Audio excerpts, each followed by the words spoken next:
देखिए हम लोग पढ़ रहे थे partial differential equation of first order और भी क्या लेग्रांजेस मेथड में चैप्टर 1 जो हमारा है पेपर 7 का वो हम लोग पढ़ रहे थे।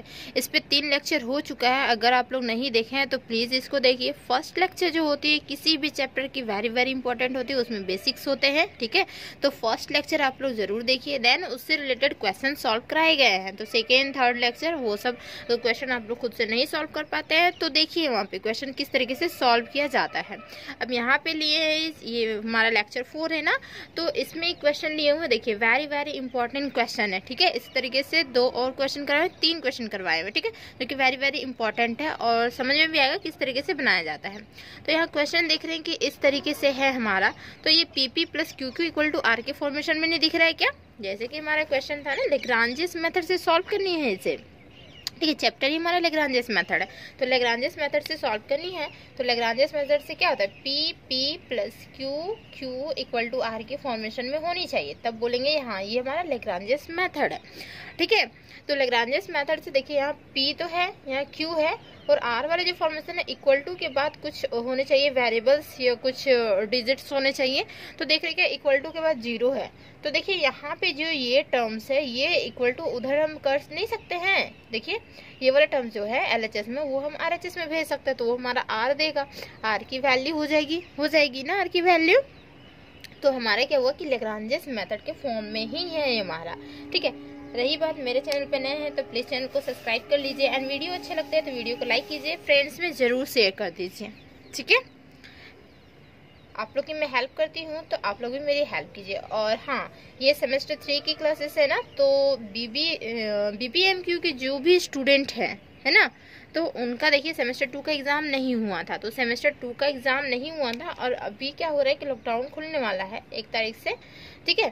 तो 1 फरवरी से खुल गया ना, तो अब देखिए कि अगर अनाउंसमेंट होती है कि सेमेस्टर 2 की एग्जाम हो, तो अगर आप लोगों को कुछ हेल्प चाहिए तो हमसे ले सकते हैं, मीन्स कमेंट कर सकते हैं, पूछ सकते हैं, बता सकते हैं, तो हम उस पर अगर कोई भी टॉपिक आप लोगों का छूट गया हो तो उस पर हम वीडियो बना देंगे, ठीक है। आप लोग कमेंट कर दीजिएगा। और रही बात ये VVU की, विनोबा भावे यूनिवर्सिटी की, तो उसकी तो एग्जाम हो चुकी है, ठीक है।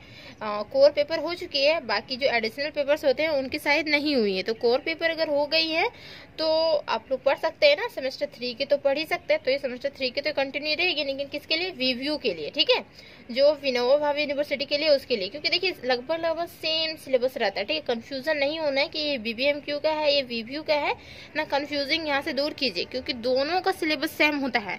अगर ये क्वेश्चन अगर VVU में पूछा ना तो BBMQ में ये नहीं पूछेगा, इसके अलावा जैसे कि हम कल परसों करवाए वो क्वेश्चन पूछ सकता है, ठीक है। टॉपिक सेम रहता है, क्वेश्चन सिर्फ डिफरेंट रहता है, कभी कभी तो क्वेश्चन भी रिपीट करते हैं, वहाँ जो पूछते हैं वो क्वेश्चन यहाँ पे भी पूछते हैं, ठीक है। तो उसमें देखिए कि कंफ्यूजन नहीं होना है कि VVU का BBMQ का, दोनों स्टूडेंट देखिए, दोनों यूनिवर्सिटी के स्टूडेंट देखिए, ठीक है। एक्चुअली में टॉपिक सेम रहता है ना, तो क्वेश्चंस भी क्या रहेंगे, तो क्वेश्चंस भी यही सब तो रहेंगे, तो इसी में से कोई क्वेश्चंस उठा के देंगे, ठीक है। और ज़्यादातर इजी वाले क्वेश्चंस होते हैं वो हमारे विनोबा भावे में देते हैं, और VVU में BBMQ में तो पता नहीं कुछ भी दे सकते हैं, ठीक है। तो पढ़नी है, सारी क्वेश्चंस पढ़नी है, सारी देखनी है, ठीक। तो चलिए इसका सॉल्यूशन देखते हैं, इसका सॉल्यूशन किस तरीके से करेंगे। सबसे पहले क्या करते हैं, तो सबसे पहले क्या लिखते हैं, तो गिवन डिफरेंशियल इक्वेशन, जो हमारा गिवन दिया हुआ रहता है ना वो हम लिखते हैं, ठीक है। तो लिखेंगे the given differential equation, given differential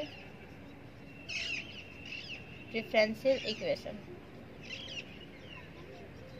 is, क्या है डिफरेंशियल इक्वेशन, तो देखिए यहाँ पे y² plus z² minus x², और यहाँ पे p, ठीक है, -2xy यहाँ पे क्या है q, और इसी को इक्वल टू करके ये टर्म्स हम जो LHS में RHS में कर दें, -2x और z हो जाएगी ना।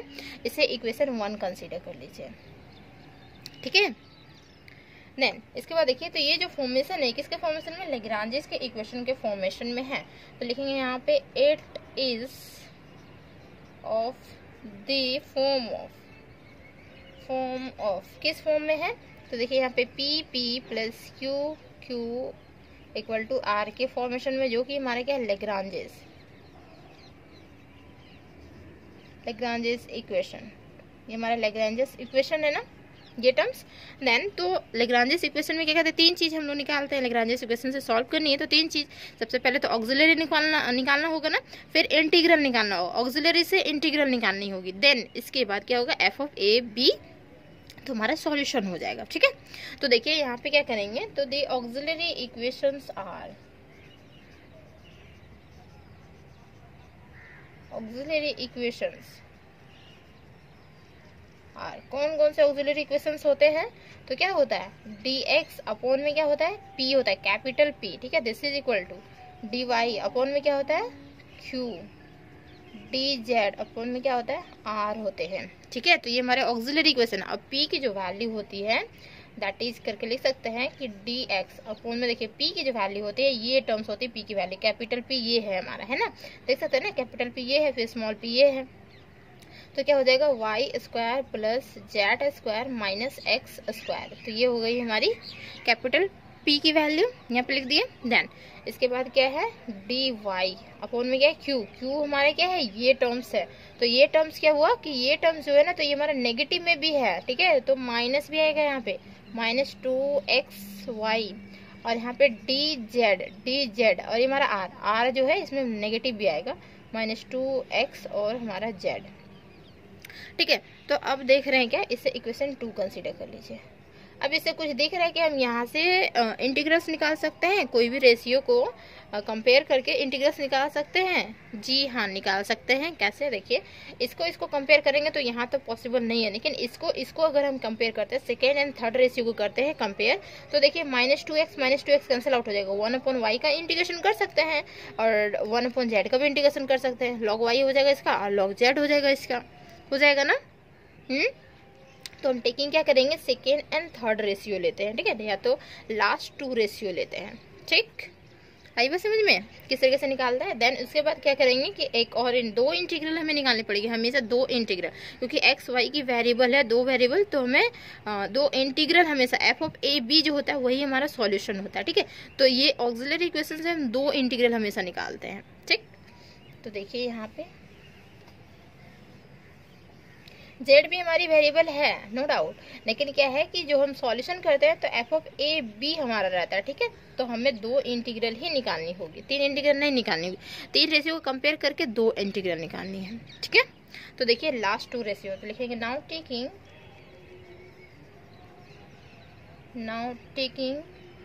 The last 2 ratio, last 2 ratio लेते हैं, तो क्या होता है हमारे पास, तो यहाँ पे हो जाएगा डी वाई अपॉन में, देखिए -2xy, this is equal to d z upon में क्या है, -2x और जेड है, तो ये कैंसिल हो जाएगा कंप्लीटली। ठीक है, देन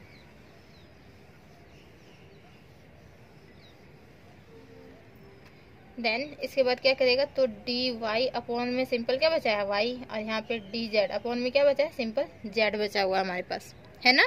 देन तो यहाँ पे लिखेंगे ऑन इंटीग्रेटिंग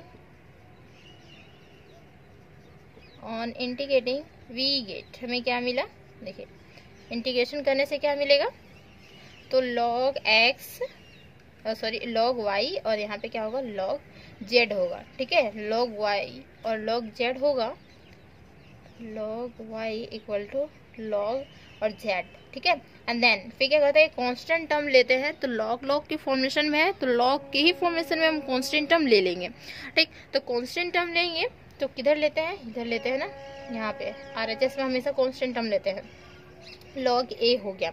अब क्या कर सकते हैं, तो log a हो गया, a की वैल्यू हम लोग निकाल सकते हैं। कैसे निकाल सकते हैं, देखिए यहाँ पे क्या करेंगे कि ये टर्म्स को इधर भेज देते हैं, log y minus log z, this is equal to हमारा log a, एक ही वैल्यू चाहिए ना, एफ ऑफ ए बी है ना, एक ही वैल्यू चाहिए। तो ये जो फॉर्मेशन होते हैं, ये फॉर्मूला हम बताए हुए ना, क्या होता है कि log a बाई यहाँ पे क्या होगा b, this is equal to हमारा होता है log a minus log b। ठीक है, हमको लगा कि नहीं दिख रहा है क्या, log b, ये फॉर्मूला होता है। ठीक है, तो यहाँ पे क्या होगा, log y और z है, तो यहाँ पे हो जाएगा log y अपॉन में यहाँ पे z हो जाएगा, और ये हमारा है log a। देखिए log कैंसिल आउट हो जाएगा, तो a की जो वैल्यू आएगी y अपॉन में z, ये इक्वेशन 3 कंसीडर कर लीजिए।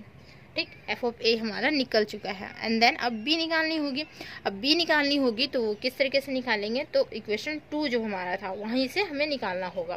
तो क्या करेंगे, एक हमारा बड़ा टर्म्स था, डिनोमिनेटर में बड़े टर्म्स कुछ थे ना, और इसके 2 हमारा था, ये था, ठीक है।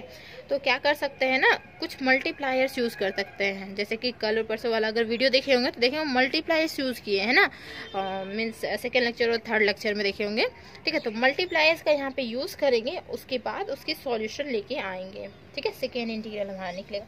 तो चलिए मल्टीप्लायर्स यूज़ करते हैं। अब मल्टीप्लायर्स कौन से मल्टीप्लायर्स यूज़ कर सकते हैं, तो यहाँ पे जो मल्टीप्लायर्स है वो सिंपल एक्स वाई जेड की मल्टीप्लायर यूज़ करेंगे, ठीक है। एक्स वाई जेड की ही मल्टीप्लायर सिंपल यूज़ कर लेंगे, देन हमारा सॉल्यूशन आएगा। तो लिखेंगे now using the multipliers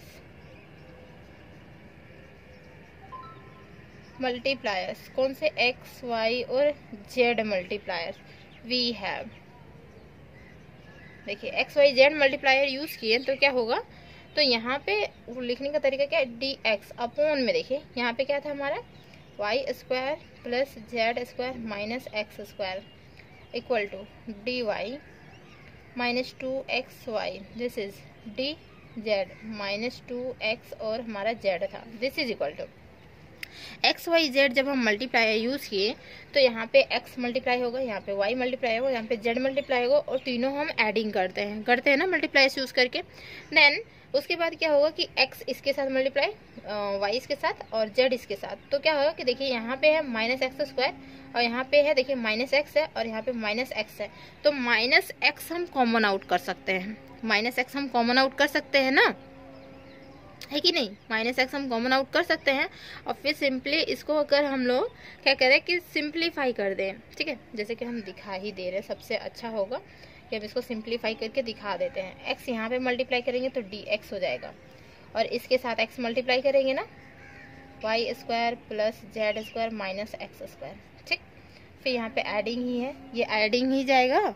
then यहाँ पे क्या होगा, वाई डी वाई, यहाँ पे प्लस वाई और माइनस 2xy, इस तरीके से, प्लस यहाँ पे Z d Z plus Z है हमारा, ठीक है। वहाँ पे जेड होगा, जेड मल्टीप्लाई करेंगे किसके साथ, माइनस 2x जेड के साथ, हमारा जेड है, ठीक। तो यहाँ सॉरी दिख ही नहीं रहा ना, माइनस 2x जेड लिखिए,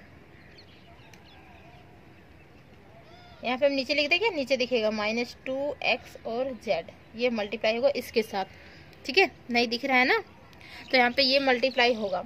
देन ऐसे मिरेज कर देते हैं,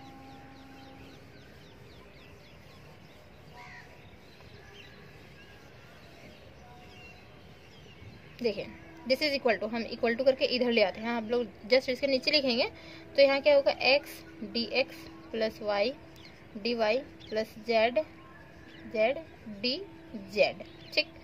और यहाँ देखिए डिनोमिनेटर में क्या होगा कि हमारा देख सकते हैं कि जैसे हमारा ये टर्म्स है, ठीक, यहाँ पे x है और यहाँ पे है क्या, माइनस एक्स स्क्वायर, तो ये हमारा एक्स क्यूब में, तो ये तो कन्वर्ट होगा, लेकिन क्या है कि हमारा क्या बचेगा यहाँ पे, क्योंकि सॉल्व करके दिखा देते हैं, सबसे अच्छा रहेगा कि सॉल्व कर दे। माइनस एक्स क्यूब हो गया प्लस सॉरी यहाँ पे प्लस और यहाँ पे माइनस, क्या हो जाएगा, माइनस हो जाएगा ना माइनस, तो माइनस 2xy स्क्वायर हो गया ना। फिर यहाँ पे देखिए प्लस माइनस माइनस हो जाएगा, और यहाँ पे क्या है 2x और हमारा z स्क्वायर हो गया, ये बात सही है, ठीक। देन इसके बाद देखिए, तो x यहाँ पे x यहाँ पे x यहाँ पे भी है x, है ना x, तो यहाँ पे क्या हो रहा है, x d x plus y d y plus z d z, ठीक। और कुछ कैंसिल आउट हो रहा है क्या, x और y स्क्वायर, देखिए यहाँ पे क्या हो रहा है, x और y स्क्वायर माइनस 2, तो माइनस 1 हमारा बचेगा ना, यहाँ से माइनस 1 एक्स वाई स्क्वायर बचेगा, और यहाँ पे एक्स जेड स्क्वायर भी है, तो सिंपल एक्स क्यूब वाले कोई टर्म्स नहीं है, तो माइनस एक्स क्यूब हम एज इट इज लिख लेते हैं। यहाँ पे क्या बच रहा है, माइनस एक्स वाई स्क्वायर बच रहा है ना, और यहाँ पे क्या बच रहा है हमारे पास, तो यहाँ पे बच रहा है minus Z sorry x Z square, और यहाँ पे minus 2x Z square mean minus x Z square, ये हमारा बच रहा है, ठीक है। यहाँ तक क्लियर है। देन इसके बाद देखिए, तो x dx plus y dy plus z dz, ठीक, दिस इज। अब क्या करते हैं कि देखिए x x x तीनों में है, ठीक है, तो x x x तीनों में है और यहाँ नेगेटिव वाले टर्म्स भी, तो माइनस x हम तीनों से कॉमन आउट कर सकते हैं ना, माइनस x हम कॉमन आउट कर लेते हैं, तो यहाँ पे क्या बचेगा, माइनस x कॉमन आउट किए तो मीन्स x स्क्वायर बचेगा, प्लस यहाँ पे क्या बचेगा, माइनस x कॉमन आउट कर लिए हैं तो y स्क्वायर बचेगा, यहाँ पे क्या बचेगा, z स्क्वायर बचेगा। ये फॉर्मेशन समझ में आया है ना। ये आप क्या कर सकते हैं कि यहाँ से लेके डायरेक्ट यहाँ तक ये जंप कर सकते हैं, ठीक है, ये यहाँ से टर्म यहाँ पे आप जंप कर सकते हैं, बट पता होना चाहिए किस तरीके से आया। मल्टीप्लायर जब लेंगे ना हम एक्स वाई जेड, ठीक है, तीनों में लेंगे फिर एडिंग करते हैं, ठीक, तो ये हमारा फॉर्मेशन देता है, ठीक है। बुक में भी यहाँ से लेके डायरेक्ट यहाँ पे जंप किया होगा, ठीक। तो देखिए एक्चुअली में जिसका सॉल्यूशन होती है इस तरीके से होती है, एक्स वाई जेड हम मल्टीप्लाई से लेते हैं तो ये हमारा फाइनल आता है। देन तो ये हमारा क्या हो गया कि एक टर्म्स हमारा हो गया ना। अब क्या करेंगे, ये जो टर्म्स आए हैं तो ये किसी रेशियो के साथ हम कंपेयर कर देंगे, ठीक है, किसी रेशियो के साथ हम कंपेयर करेंगे। मे बी आप सेकेंड रेशियो इसके साथ ले सकते हैं या फिर इसके साथ ले सकते हैं, कोई प्रॉब्लम नहीं है। एग्जाम मीन्स हमारा जो आंसर दिया हुआ रहेगा, जरूरी नहीं है कि मैच करनी है, बस ये रेशियो आए हैं ना तो इसके बाद आप कोई भी रेशियो के साथ इसका कंपेयर कर सकते हैं, ठीक है, फिर फाइनल रिजल्ट आएगा। ओके, आई बात समझ में। देन देखिए अब लिखते हैं यहाँ पे,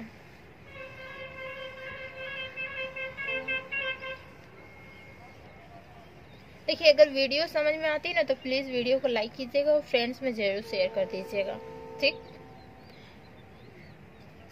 देखिए नाउ टेकिंग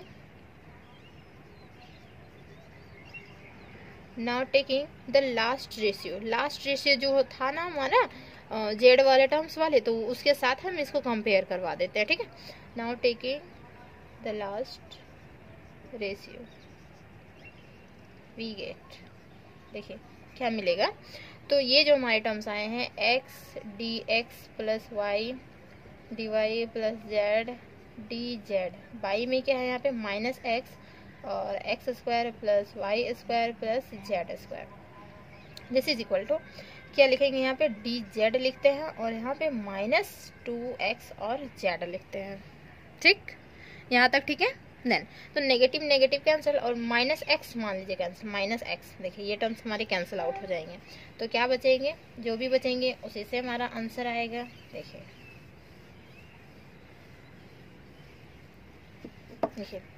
यहाँ पे क्या होगा, तो यहाँ पे होगा x d x plus y d y plus z d z, by में यहाँ पे देखिए x square plus y square plus z square, this is equal to यहाँ पे डी जेड, बाई में क्या है यहाँ पे जेड होगा, ओ सॉरी 2z होगा, 2 भी हमारा कैंसिल आउट नहीं हुआ तो 2z होगा, ठीक है। देन इसके बाद क्या करते हैं, तो देखते हैं क्या कि ये जो हमारे टर्म्स होते हैं ना, ये टर्म्स एक्चुअली में क्या होता है कि किसकी डिफरेंशिएशन होती है, तो ये डिफरेंशिएशन होती है 1/2 और x square plus y square plus z square की, ये हमारी डिफरेंशिएशन होती है, ठीक है। आप लोगों को पता होगा, नहीं पता होगा तो देखिए जैसे कि हमारा है इसको हम लोग एज इट इज ऐसे भी छोड़ सकते हैं और इंटीग्रेशन जब करेंगे तो हमारा क्या होगा, इंटीग्रेशन में x square plus y square plus z square means log में आएगा, ये टर्म्स हमारे आ जाएंगे, ठीक है। समझ में आ रहा है कि इंटीग्रेशन, चलिए यहीं पे छोड़ देते हैं, चलिए उतना ज़्यादा कॉम्प्लिकेटेड नहीं करनी है, यहीं पे छोड़ते हैं, ठीक है। देन देखिए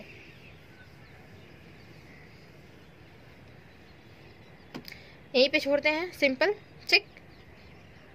ये 2 इसके साथ मल्टीप्लाई करवा सकते हैं, 2 और ये 2 इसके साथ मल्टीप्लाई करवा सकते हैं ना, क्रॉस मल्टीप्लाई तो हो ही सकता है, तो क्रॉस मल्टीप्लाई जब हो जाएगा तो ये हमारा क्या हो जाएगा, देखिए 2x dx plus 2y dy plus 2z dz, और y में यहाँ पे देखिए x square plus y square plus z square, और यहाँ पे क्या हो जाएगा dz अपॉन में यहाँ पे z हो जाएगा। अब इसका इंटीग्रेशन हो सकता है इजीली, इसकी भी इंटीग्रेशन होगी, किस तरीके से होगी देखिए, जैसे कि हमारा है एक्स के इंटीग्रेशन करते हैं तो क्या होता है हमारा एक्स स्क्वायर बाई 2 होती है, लेकिन यहाँ पे क्या है कि जैसे कि 2x dx, बाई में इतने टर्म्स दिए हुए x square plus y square plus z square terms दिए हुए हैं, तो इसको हम लोग लिख सकते हैं क्या,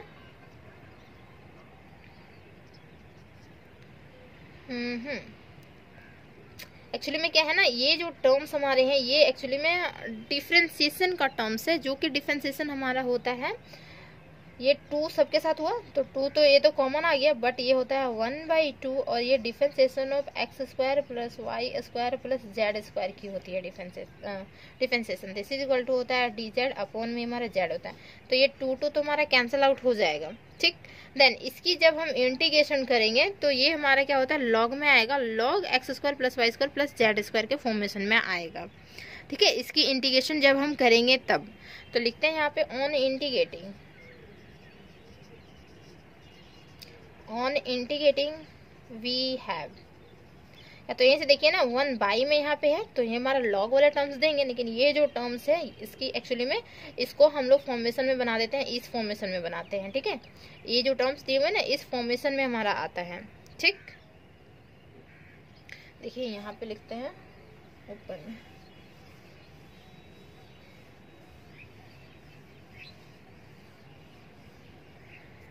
ऑन इंटीग्रेटिंग करने के बाद आ रहा है हमारा log x² plus y² plus z², और यहाँ पे देखिए इधर आ रहा है हमारा लॉग z प्लस हम क्या ले सकते हैं, तो लॉग b ले सकते हैं, है ना, लॉग b ले लेंगे। देन तो क्या होगा, तो यही सेम अप्लाई करनी होगी, क्या होगा कि log x² plus y² plus z² हुआ तो माइनस यहाँ पे log z, this is equal to क्या हो जाएगा, तो लॉग b हो जाएगा हमारा, है ना। देन लॉग b हो गया तो फिर उसके बाद इसको सॉल्व कर देंगे, देखिए b की वैल्यू आ जाएगी हमारे पास, log x² plus y² plus z², by में क्या हो जाएगा, यहाँ पे z हो जाएगा, और ये हमारा लॉग b, तो ये लॉग लॉग कैंसिल आउट, तो फाइनल हमारा रिजल्ट आएगा, ठीक है। यहाँ पे क्या हो जाएगा, तो ये हमारा हो जाएगा x² plus y² plus z², by में यहाँ पे z, this is equal to b, इसे इक्वेशन 4 कंसीडर कर लीजिए। नाउ इक्वेशन 3 एंड 4 से फाइनल हमारा सॉल्यूशन होगा। यहाँ कुछ समझ में आ रहा है या फिर यहाँ पे कंफ्यूजन है, अगर कंफ्यूजन होगा ना तो आप लोग कमेंट कर दीजिएगा जरूर, ठीक है। कंफ्यूजिंग यहाँ पे होगा तो कमेंट जरूर कर दीजिएगा, ओके। एक्चुअली में क्या होता है ना, यहाँ पे जो ये टर्म्स हम लिखे हुए हैं ना, तो इसमें जैसे हमारा क्या था 2x इंटू dx वाला फॉर्मेशन था ना, प्लस यहाँ पे था 2y इंटू dy, अगर हम इसका डिफरेंशिएशन करते हैं, डिफरेंशिएशन ऑफ देखिए x² की, तो x² का क्या होगा 2x इंटू dx ही तो होगा, देखिए x² की, प्लस यहाँ पे क्या होगा, तो y², जैसे हमारा y² का है तो क्या होगा 2y इंटू dy ही होगा, इसी तरीके से 2z इंटू dz ही होगा, तो इसी को हम लोग इस फॉर्मेशन में सिंपल लिख दिए, और एक हमारा 1/2 आता है, ठीक है, 1/2 इसके साथ आएगा, तो यही टर्म्स हमारा लिखाता है। और जब इंटीग्रेशन करते हैं तो 1/, मीन्स लॉग हमारा होता है log x² plus y² plus z² का फॉर्मेशन में जाता है, ठीक है। अब कंफ्यूजन दूर हुआ, यहाँ पे कुछ मे बी स्टूडेंट को प्रॉब्लम हो यहाँ पे, ठीक है। देन देखिए तो यहाँ पे a और b की वैल्यू आ गई है, तो लिखेंगे यहाँ पे नाउ फ्रॉम द इंटीग्रल कौन से 3 and 4 इंटीग्रल से, 3 and 4 the solution of the given